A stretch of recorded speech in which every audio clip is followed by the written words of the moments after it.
ಕೋಟಿ ಕೋಟಿಗಳಿಗೆ ಬಾಳುವ ವ್ಯಕ್ತಿ ಹತ್ರ ಒಡೆದೋಗಿರೋ ಫೋನನ್ನು ಯಾವಾಗಾದರೂ ನೋಡಿದ್ದೀರಾ? ನಾರ್ಮಲ್ ಆಗಿ ಯಾರು ಯೂಸ್ ಮಾಡಲ್ಲ. ಆದರೆ ಸೆನೆಗಲ್ ದೇಶಕ್ಕೆ ಸೇರಿರುವ ಫೇಮಸ್ ಫುಟ್ಬಾಲ್ ಪ್ಲೇಯರ್ ಸ್ಯಾಡಿಯೋ ಮಾನೆ ಅವರ ಹತ್ತಿರ ಇರುವ ಒಡೆದೋಗಿರೋ ಫೋನ್ನ ಜೊತೆ ಅವರ ಫೋಟೋ ಒಂದು ಸೋಷಿಯಲ್ ಮೀಡಿಯಾದಲ್ಲಿ ತುಂಬ ವೈರಲ್ ಆಗುತ್ತೆ.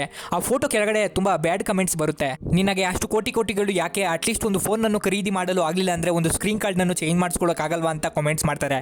ಆದರೆ ಇವರು ಆ ಕಮೆಂಟ್ಸ್ಗಳಿಗೆ ಯಾವುದೇ ರಿಪ್ಲೈ ಮಾಡಲ್ಲ. ಬೇಸಿಕ್ ಆಗಿ ಅವರ ವಾರದ ಸ್ಯಾಲರಿ 1 ಕೋಟಿಗಿಂತ ಹೆಚ್ಚು. ಆದರೆ ಒಂದು ಟಿವಿ ಚಾನಲ್ನವರು ಅವರನ್ನು ಇಂಟ್ರೂ ಮಾಡಿದಾಗ ಅವರು ಈಗ ಹೇಳ್ತಾರೆ, ನಾನು 10 ಫೆರಾರಿ ಕಾರ್ಗಳನ್ನು, 2 ಜೆಟ್ ಫ್ಲೈಟ್ಸ್ ಹಾಗೆ 20 ಡೈಮಂಡ್ ವಾಚ್ಗಳನ್ನು ಖರೀದಿ ಮಾಡಬಹುದು. ಆದರೆ ಇವೆಲ್ಲವೂ ನನಗೆ ಯಾಕೆ?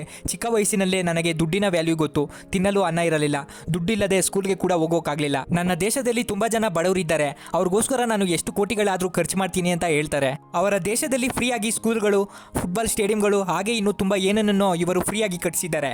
ಫೈನಲ್ ಆಗಿ ಇವರು ಹೇಳುವುದು ಏನಂದರೆ, ಅನವಶ್ಯಕತೆಯಾಗಿ ನಾನು 1 ರೂಪಾಯಿಯನ್ನು ಖರ್ಚು ಮಾಡಲ್ಲ. ನನ್ನ ದೇಶಕ್ಕೆ ಉಪಯೋಗ ಆಗೋದಿದ್ರೆ ನಾನು ಎಷ್ಟು ಕೋಟಿಗಳಾದರೂ ಖರ್ಚು ಮಾಡ್ತೀನಿ.